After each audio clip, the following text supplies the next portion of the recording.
Et puis on vous a parlé de l'importance que le fer qui aiguise les faits, l'importance qu'il a pour l'Église. Le fer, c'est un métal blanc qui date. Dans le symbole chimie, le fer c'est Fe. C'est le numéro atmosphérique de 26 qui a la densité de 78, de 7,8 environ. Le fer fissiable, c'est dans le 1535 degrés. Fer pire pour le fer doux. Alors l'Église, pour qu'on parle de ce qui concerne le fer, étant que prédicateur de l'évangile de notre Seigneur Jésus-Christ, quand il faut parler de ces fers, on doit nécessairement entrer dans les géographies ou dans les géographiquement ou dans les géologies. Ce sont les géologues qui étudient le fer, qui connaissent bien la matière, qui connaissent bien toutes ces matières grises qu'on veut parler aujourd'hui. Dans la viabilité de minerais, il y a le ferrier sidérologique où nous avons, quand il faut parler de fer, attention, je vais parler de le fer qui aiguise les fers. Mais avant qu'on parle de le fer qui aiguise les fers, selon la parole de Dieu, on doit d'abord expliquer les fers, c'est quoi. Quand il faut parler de fer, je vais juste donner quelques exemples. Il y a les minonites, il y a les magnétiques, il y a les sidéroses, il y a les manganites, il y a les chromites, il y a les misquels. Tout ça, ce sont des fers. Mais pour qu'on parle de fer dans la parole de Dieu, j'aimerais qu'on lise le livre de Genèse. Aujourd'hui, nous allons participer ensemble. Amen. Dans l'église, pendant qu'on parle de la parole de Dieu, tous ensemble, nous participons. Aujourd'hui, j'aimerais prêcher en français pour faciliter ceux qui me suivent de pouvoir aussi comprendre quelque chose. Que Dieu vous bénisse. Est-ce que nous sommes ensemble? J'aimerais que quelqu'un m'aide, qui me fasse la lecture dans le livre de Genèse chapitre 4. Au verset 22, nous voulons écouter qu'est-ce que la parole de Dieu nous parle. Parce que nous allons parler de fer qui aiguise le fer. Est-ce qu'il y a quelqu'un qui a trouvé le livre de Genèse chapitre 4, au verset 22? Suivons la lecture. Genèse chapitre 4, les versets 22, je lis au nom du Seigneur. Amen. La Bible dit, Tila de son côté enfanta Tibal Caïn. Qui forgeait tous les instruments derrière qui forgeait tous les instruments. Prêtez bien attention à la parole de Dieu. Parce que quand j'ai parlé le fer qui aiguise le fer, il se peut que le thème te semblait déjà difficile. Mais maintenant la parole de Dieu explique. Avance mon frère. La sœur de Tubal Caïn était Naïama. Je continue un peu. Le mec dit à ses femmes, Ada et Tila, écoutez ma voix, femme de Lémec, écoutez ma parole. J'ai tué un homme pour ma blessure et un jeune homme pour ma meurtrissure. Caïn sera vengé cette fois. Caïn sera vengé cette fois. Et le mec 77 fois. Alléluia. Adam connut encore sa femme et la enfanta un fils. Arrêtez par là l'homme de Dieu. Merci, que Dieu vous bénisse. Que Dieu bénisse tous celui qui est en ligne, qui nous suit. Nous parlons de ce qui concerne le fer qui aiguise le fer. Il faut que la parole de Dieu doit être expliquée au peuple de Dieu qui sont à l'église. Parce que quand on dit la parole doit être expliquée à l'église, l'église c'est le peuple. L'église ce n'est pas le bâtiment. Parce qu'on peut louer une salle de fête et prier là-bas. L'église peut prier dans une salle de fête. On peut louer le restaurant, entrer et prier. C'est l'église qui entre au restaurant pour prier. On peut prier dans le parc. On peut prier là où nous réunissons dans les montagnes. On prie parce que Dieu est là. Dieu est partout. Le fer en hébreu est appelé barzel. En grec c'est sidéros. Et nous comprenons que Moïse, quand il prend la révélation au Dieu créateur, il nous parle maintenant dans le livre de Genèse. Parce qu'on doit comprendre, quand on parle à l'église, nous devons tout d'abord comprendre Genèse, Exode, Lévitique, Nombre, Deutéronome. Ce sont des livres pentateuques écrits par Moïse. Comment Moïse, qui n'était pas là au commencement, va écrire le livre du commencement? C'est là où se posent les questions. Moïse est aussi appelé prophète. Moïse a été révélé par Dieu, tout ce qui était au commencement, et il a eu le temps de l'écrire dans des rouleaux. Et pendant qu'il a écrit dans des rouleaux, et quand la Bible a été canonisée, on trouva tous ces rouleaux de Moïse, et on a classé ça selon l'ordre chronologique. On doit trouver ce qu'il a parlé dans les prophéties de Genèse, on a trouvé ce qu'il a parlé dans les prophéties de Exode, on a trouvé ce qu'il a parlé dans le Lévitique, on a trouvé ce qu'il a parlé dans le Nombre et dans le Deutéronome. C'est là où on appelle ça le livre Pentateuque de Moïse. Alléluia.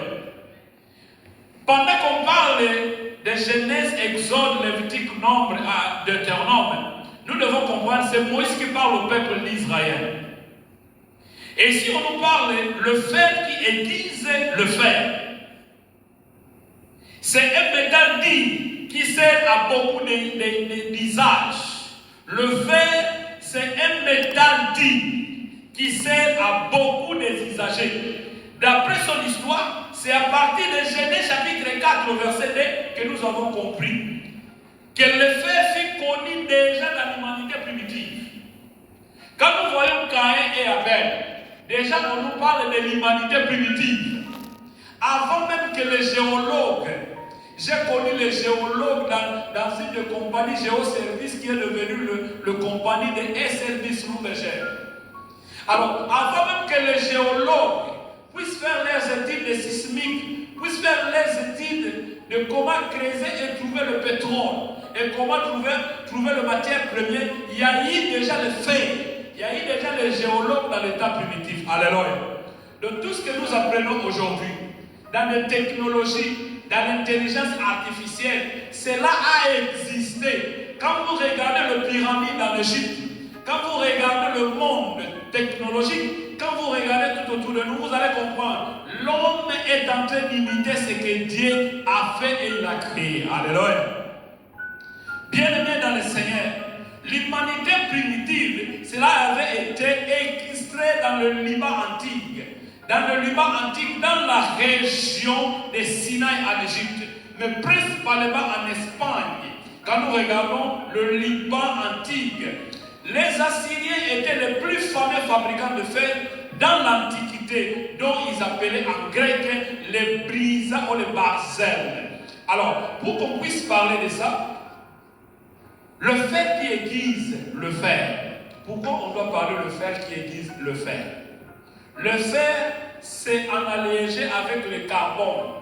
Quand vous allez dans le livre de 1 Samuel 13, 19, 22, vous allez trouver Ézéchiel 27, 19, Naoum 2, 3. Et aussi, vous allez trouver la fabrication de ces fers. Et pourquoi on doit parler de fer dans l'église? Alléluia. Notez bien, ce métal est appelé fer, est compris comme celui qui est fabriqué ou ceux qui fabriquent les choses les plus nécessaires de l'homme. C'est le fer qui fabrique les choses les plus nécessaires de l'homme. Si vous regardez la structure de la salle ici, c'est supporté par le fer. S'il n'y a pas de base métallique, la maison va écrouler. Alléluia. Mais si les caméramans prennent contact des caméras et laissent ton téléphone à côté. Quand on regarde les structures métalliques de l'église, cela montre réellement que l'église est soutenue par des métals. Et la vie de l'homme de Dieu, la vie des enfants de Dieu, la vie de l'église est soutenue par le métal. Parce que lui-même, le producteur de toutes choses, dans sa production divine, il nous a parlé de ce fer. Alors, à savoir, le fer est allié avec le cuivre, afin de donner l'airain, qui est l'emblème de la solidité. Quand on regarde dans le livre de Job, chapitre 48, verset 18, Daniel 2, 42, les pesanteurs de forces physiques de Job 43. Pour ceux qui ont eu, j'ai eu la chance, quand je faisais la mécanique, on nous a parlé de RDM, résistance des matériaux. Quand on parle de résistance des matériaux, pour ceux qui ont fait l'électricité générale, l'électricité, c'est Jacob, mécanique générale ou encore, on parle de RDM. RDM, c'est résistance des matériaux. Quand on parle de résistance des matériaux, vous allez comprendre, on parle de flambage. On donne des calculs de puissance de force pour expliquer comment le fer peut résister dans le fer comment les faire peut résister dans le chaleur, comment les faire peut résister dans l'atmosphère. Alors nous trouvons la vie des chrétiens, nous trouvons la vie de l'église. Pendant qu'il y a des problèmes, quand on regarde la résistance de ces fers, mais attention, quand le fer est en train de trouver, il n'est pas protégé, il va trouver de rouille, ça va rouiller. Et quand ça va rouiller, ça finit pour se couper. Alors le fer protégé ne va pas se rouiller pour qu'il soit aiguisé. Alors le fer qui aiguise le fer, ce qui est important, on doit être dans le chaudier dans la prière, on doit être dans le chaudier dans la présence de Dieu, on doit être dans le chaudier de reconnaître les choses de Dieu et reconnaître la grâce. C'est alors Dieu va transformer nos vies. Amen. Le fer est aussi l'image de la moralité. Dans l'église de Dieu, étant que chrétien, dans l'église de notre Seigneur Jésus-Christ, le fer est la moralité. Le fer est de la moralité incorruptible. Le fer, c'est l'image de la moralité incorruptible. Chrétien doit être un fer qui aiguise le fer. La moralité des chrétiens, c'est incorruptible. Jésus-Christ a vêtu le corps de Christ. Jésus enveloppe vêtu le corps de Christ qui est allé sur la croix. Alors sur la croix de Golgotha, c'est là où Jésus a été crucifié. Pendant qu'il était crucifié dans la crucifixion, le Jésus enveloppe a dit Père, pourquoi m'as-tu abandonné? Le Père créateur a regardé le corps de Jésus. Là c'est moi qui dis. Il regarde, dit, mais si je descends, j'envoie les anges pour te sauver. Alors ta mission sera nulle. Il regarda jusqu'à la fin. Christ en Jésus a compris réellement que la mission accomplie. Alors il a dit, tout est accompli sur la croix. Alléluia. Le peuple de Dieu doit comprendre. Quand vous venez à l'église, non pour plaire à un homme, parce que moi aussi je suis un homme. Si moi je viens pour vous plaire, là on ne va pas plaire à Dieu. Si toi tu viens pour plaire à l'homme, tu ne vas pas plaire à Dieu. La maturité chrétienne, c'est ce que vous réveillez le matin. Si vous allez à l'église le matin, que Dieu vous bénisse. Si vous allez à l'église les après-midi, que Dieu vous bénisse. Mais ne restez pas pour aller rien faire. Si ce n'est que vous allez au travail ou vous êtes en péché. Les symboles de la puissance militaire et politique, c'est aussi le fer. L'arme que le militaire porte, c'est ça qu'il défend avec sa patrie. L'arme des militaires, c'est aussi le fer pour défendre sa patrie. C'est dans le Deutéronome 33, verset 25. Vous allez plus loin. Le fer qui aiguise le fer. Lorsque nous parlons de ça, nous comprenons dans cette phrase qu'il s'agit de deux fers. Le fer qui aiguise le fer. Il s'agit de deux fers. Mon frère, là où il y a deux, on ne dit pas là où il y a un. C'est pourquoi j'aime toujours commencer la prière avec deux personnes. Là où il y a deux, on ne dit pas là où il y a un. Là où il y a deux, il est présent. Là où il y a un, il est toujours présent avec nous. Mais là où il y a deux personnes qui s'accordent pour faire quelque chose, il est là présent. Et dans le livre d'Amos, chapitre 3, au verset 3, la parole de Dieu nous dit, est-ce que deux personnes peuvent-ils marcher ensemble sans plutôt être en accord? Si nous ne serons pas en accord, nous n'allons pas marcher ensemble. Ici, nous ne parlons pas de la doctrine de X ou de Y.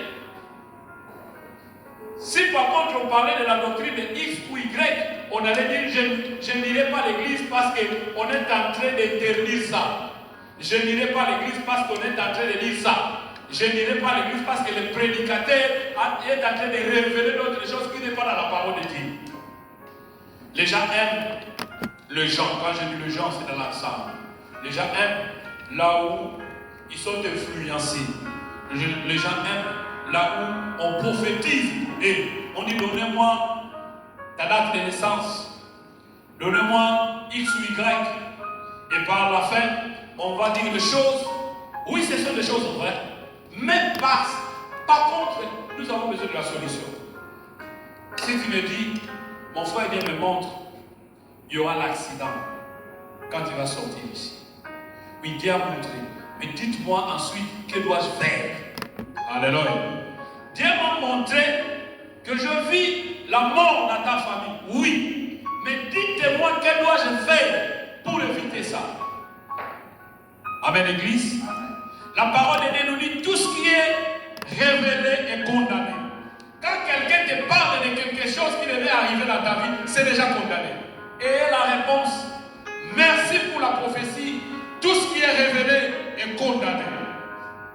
Premier fait, c'est le fait qui est déjà travaillé. Quand on parle de fait qui aiguise le fait, nous devons comprendre en tant qu'Église, premier fait, c'est le fait travaillé. C'est le premier fait qui est travaillé. Le fait aiguise le fait. Le premier fait, c'est le fait travaillé. C'est le fait qui est à la fois statique, le fait qui est aussi dynamique. Attention, dans la vie, nous devons comprendre, vous n'allez pas seulement vivre statique, vous devez vivre aussi le dynamique. Vous ne devez pas seulement vivre dans les choses qu'on parle, il faut que vous soyez aussi pragmatique. Écoutez, un leader, quelqu'un qui a l'esprit de l'aigle, il peut vivre avec des petits poussins. Mais parce que c'est un aiglon, tu dois croire et savoir, quand l'aigle viendra, il va regarder les aigles tout autour des petits poussins. L'aigle viendra seulement récupérer l'aiglon et il va amener l'aiglon dans les attitudes pour lui dire, écoutez, toi ta place ce n'est pas là-bas. Tu étais là-bas ensemble avec eux, mais ta place ce n'est pas là-bas. Au nom puissant de Jésus. Écoutez, depuis le jour que j'ai compris je suis l'aigle, c'est le jour où j'ai tracé le chemin devant moi. Depuis le jour que j'ai compris que je suis l'aigle, c'est le jour où j'ai quitté les petites choses. Depuis le jour où j'ai compris que je suis l'aigle, c'est le jour où je me suis écarté de bazar, des choses inutiles. Depuis le jour que j'ai compris que je suis l'aigle, c'est le jour où j'ai monté et j'essaye à monter des attitudes. C'est le jour où je me suis affirmé et dit, écoutez-moi, je suis l'aigle. Je vais faire ce que l'aigle fait. Écoutez, si vous regardez encore comme l'homme, l'aigle a la vision de 7 fois plus que la vision de l'homme. Ce que toi tu ne vois pas, moi je vois autre chose. Il se peut que toi tu vois que ce qui est tout autour de moi, mais moi je vois loin. Restez de regarder ce que tu vois aujourd'hui. Ma présent est différent de l'avenir. Écoutez, le présent d'aujourd'hui est différent de l'avenir. Le présent d'aujourd'hui est différent de demain. Chaque jour suffit à sa peine. Alléluia.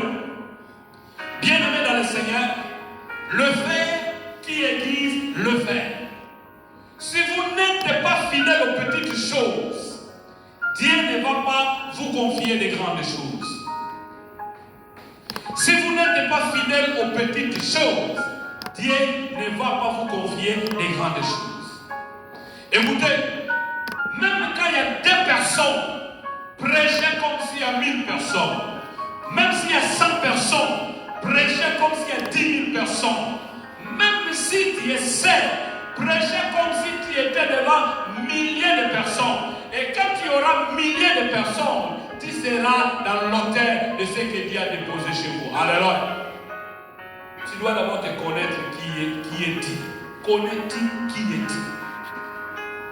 Alléluia. Quand on parle de fer qui aiguise le fer, le premier fer est déjà travaillé. Comme le premier fer est déjà travaillé, nous devons connaître la grâce de chaque chose. Le premier fer est déjà travaillé. Et comme le premier fer est déjà travaillé, statique signifie ce fer est équilibré. Le premier fer travaillé, c'est déjà équilibré. Chrétien travaillé, chrétien enseigné, chrétien affermi, il est déjà équilibré. Chrétien statique, travaillé, affermi, enseigné, assigné, il est déjà équilibré. Écoutez-moi, même si on me dit, il y a X ou Y, a dit X ou Y pour toi, je dirai gloire à Dieu, je vais continuer à servir mon Dieu. Je ne sers pas Dieu parce qu'il y a X qui a dit Y. Non, je sers Dieu parce que ce qu'il m'a dit, c'est ce qu'il accomplira dans ma vie. Je viens de loin, mais là où je m'en vais, et Dieu a mis des gens qui vont accompagner cette œuvre. Ces gens-là, c'est toi, c'est moi, c'est nous. Le fer qui produit aucun mouvement et dynamique signifie ces fers fait des mouvements et produisent des effets. Or, c'est le premier fer, c'est bien lui, le prophète Jérémie. Pourquoi? Quand on parle dans le prophète Jérémie, nous allons comprendre le premier fer. On va parler du prophète Jérémie. Alléluia. Alléluia. Nous sommes dans le livre de Jérémie, chapitre 1er au verset 18. Je demanderai la participation, qu'on puisse me lire le livre de Jérémie, chapitre 1er au verset 18. Nous allons lentement et sciemment, nous sommes prêts à trouver le report pour atterrir. Jérémie 1er, chapitre 18.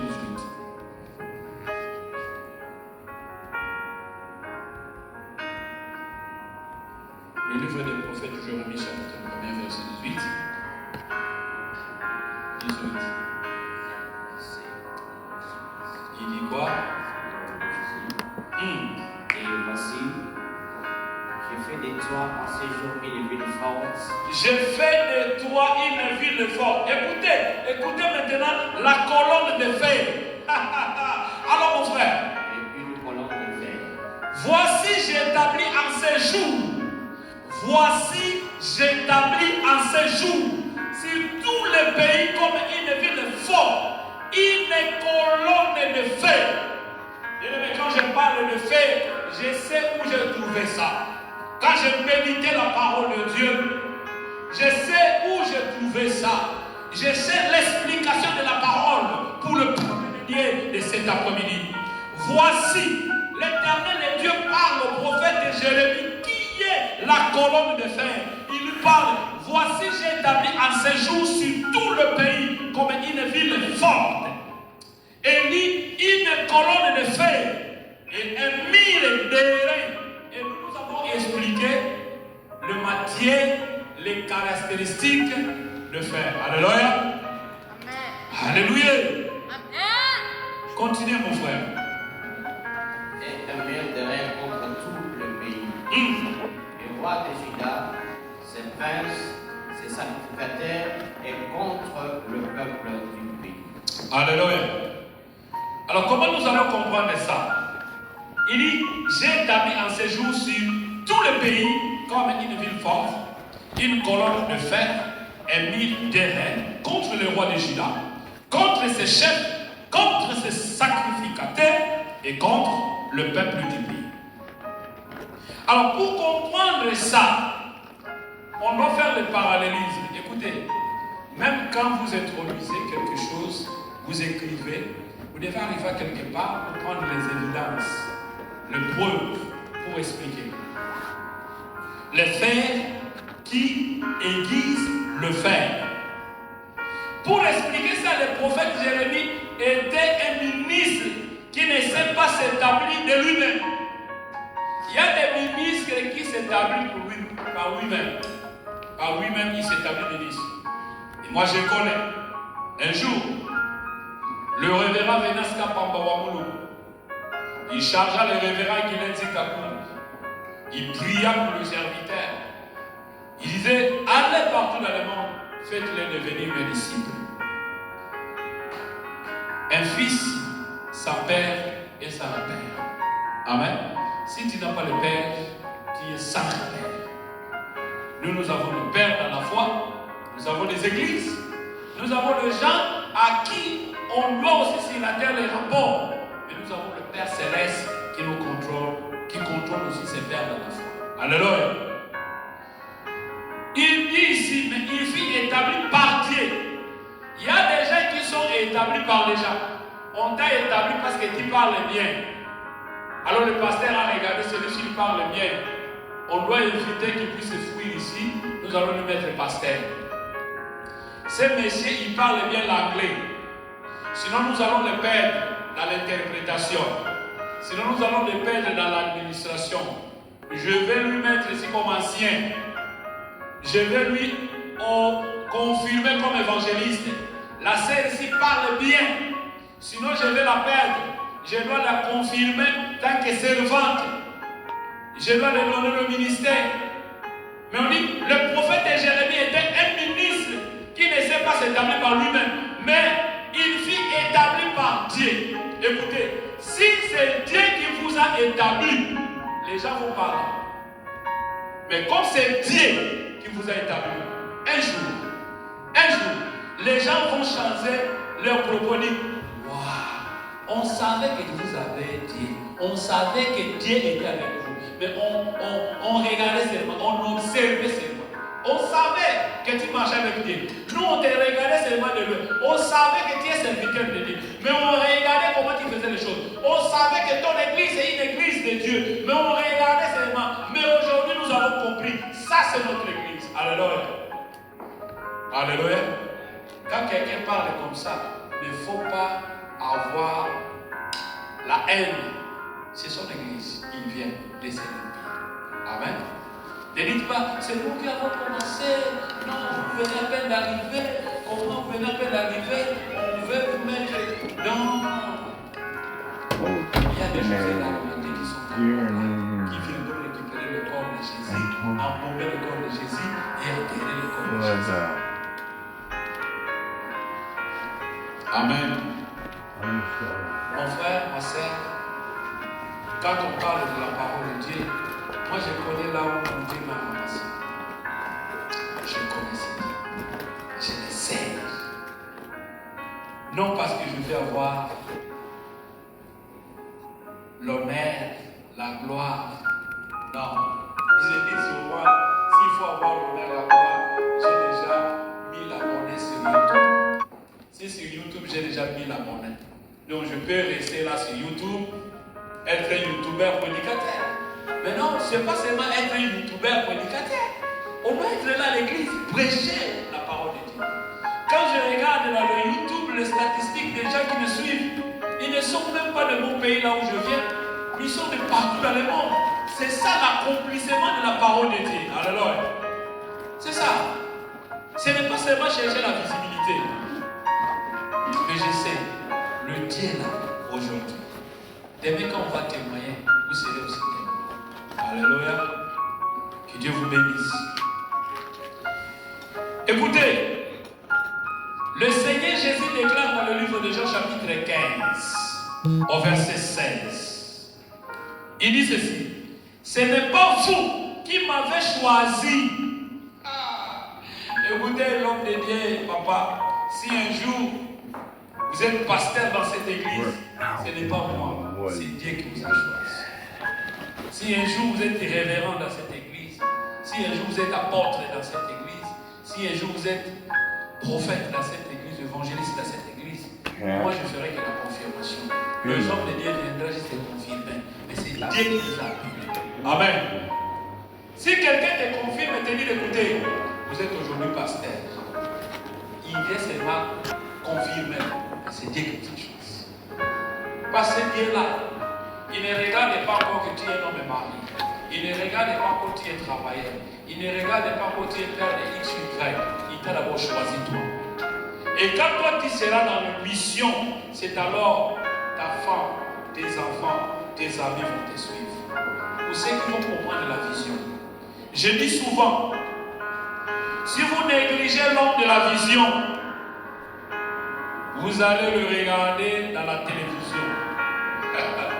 Si vous négligez l'homme de la vision, vous allez l'assister dans la télévision. Il porte la vision. Regardez les femmes qu'un jour nous avons tenté d'aimer, tenté de proposer un mariage. Ils ont dit, toi tu ne travailles pas, toi tu n'as rien. Toi, j'irai avec toi. Maman, si tu me suis, moi je suis là où je suis. Et toi tu es toujours là où j'étais hier. Tu vois? Parce qu'il a négligé l'homme de la vision. Et aujourd'hui, il assiste cet homme de la vision sur la télévision. Bien-aimé, tu dois d'abord comprendre. Tu es né au village. Mais au village, il n'y a pas de train. Au village, il n'y a pas de bus. Au village, il n'y a pas de voiture. Au village, il n'y a que des vélos. Mais aujourd'hui, tu as tout ce qui n'est pas au village. Même les gens du village, ils tombent. Mais comment il est arrivé là-bas? Écoutez, les gens vont poser des questions de savoir comment toi tu es arrivé là-bas. Tu n'es pas un enfant de ministre. Tu n'es même pas un enfant de ministre. C'est lui qu'on amène à la boucherie. Papa Mouïd, après savoir, la semaine, j'ai posé la question de savoir. J'ai passé quand on parle de Jésus, on lui amène à la boucherie. C'est par là où j'ai souri, j'ai parlé à Papa Mouïd, à mon esprit. Et j'ai vu, waouh. Et quand il m'a confirmé, j'ai dit, alors Papa Mouïd doit connaître l'explication quand Jésus a été amené. C'est comme on amène l'âne à la boucherie. Quand on parle dans le livre d'Isaïe. C'est par là, il n'a rien dit. Écoutez, les ciels et la terre leur appartiennent. Mais il a été amené à la boucherie. Pour toi et moi. Bien-aimé dans le Seigneur, moi-même, quelqu'un que je n'ai jamais vu, Dieu peut nous mettre en contact. Non, je ne dis pas que je dois être en contact avec le monde. Mais Dieu peut nous amener dans les noms seulement. Les noms de X. Qu'est-ce qui se trouve dans les noms? Et ces noms-là, on doit connaître la définition. Et quand on rentre, on voit les effets de ces noms. Ah là là là là là là là. Ce n'est pas vous qui m'avez choisi. Mais moi, je vous ai choisi et je vous ai établi. C'est Jésus qui le dit. Bien-aimé, ce n'est pas moi qui dois te choisir. C'est Dieu qui t'a choisi, il t'a établi. Un jour, je pose la question à mon père. Papa, qu'est veut dire l'angaba? Parce que moi, je me pose toujours des questions. Et je fais des recherches.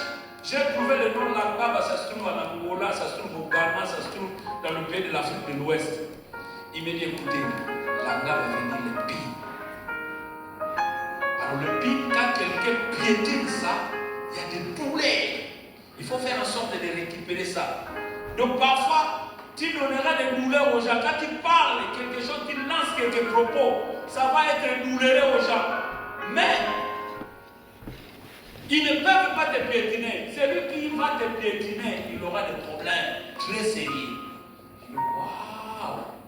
C'est pourquoi j'ai souvent eu des problèmes. Je n'ai pas compris la vision de ce problème. Et je suis allé voir la définition de l'épine. Et j'ai compris, j'ai dit, waouh! Je dois analyser plusieurs choses. Maintenant, avant que je parle à chaque occasion, je dois regarder, est-ce que ici je dois parler, ce que je veux parler, ça ne va pas me poser des problèmes. Est-ce que ici je dois conseiller, je dois intervenir, je dois faire ça. Si ce n'est que ça, il faut que je me retire. Cette fois-ci, quand quelqu'un me parle de quelque chose, il dit, cherchez Dieu. J'ai déjà la réponse, non, cherchez la parole. Si Dieu te parle, tu viens au partage. Mais si Dieu ne te parle pas, on ne partage pas. Je ne vais pas avoir de problème. Alléluia. Jean-Baptiste, Jésus parle de Jean-Baptiste, je parle le fer qui aiguise le fer. Jésus parle à Jean-Baptiste, il dit, je n'ai jamais vu un grand prophète comme ce monsieur. Mais à savoir, il y a eu des Abraham, il y a eu des Isaïe, il y a eu des prophètes machères, des prophètes mineurs. Mais Jésus parle de Jean-Baptiste. Vous savez pourquoi Jésus va parler de Jean-Baptiste? Par contre, les Jean-Baptiste sont cousins. Ils sont dans le même âge, de même génération, différence de moi. Mais Jésus parle de Jean-Baptiste. Mais écoutez, Jean-Baptiste va baptiser Jésus pour accomplir la parole. Et Jean-Baptiste va dire, celui qui vient après moi, je ne suis pas digne. Alléluia, écoutez, celui qui vient après moi, je ne suis pas digne. Parce que lui, il ne va pas seulement baptiser avec l'eau. Il va baptiser avec l'esprit. Il va baptiser avec le feu. Tu as été baptisé par l'eau, bien-aimé dans le Seigneur. Il te faut que tu sois baptisé par le feu. Il te faut que tu sois baptisé par le Saint-Esprit. C'est Yeshua Mashiach. Car il dit dans Jean chapitre 15, verset 5, ce n'est pas vous qui m'avez choisi, mais moi, je vous ai choisi. Et je vous ai établi. Il y a des choses. Lui, il parle seulement, ce n'est pas vous qui m'avez choisi. Parce que si vous ne choisissez pas, vous n'allez pas établir. Il s'arrête par là. Mais il dit de nous, c'est moi qui vous ai choisi et établi. Écoutez, quelqu'un va te choisir et t'établir. On peut te choisir comme ministre, mais pour que tu sois établi dans la fonction, c'est lui, Dieu. Notre établissement comme le ministre de l'évangile ne vient pas de l'homme. Pour que je sois ce que je suis aujourd'hui, ne vient pas de l'homme, cela vient de Dieu. Parce que si cet homme qui t'a mis là-bas, il va dire c'est moi qui est ton père, c'est moi qui dois te châtier, c'est moi qui suis ton leader, c'est moi qui prendra le devant. Le faire qui aiguise le faire.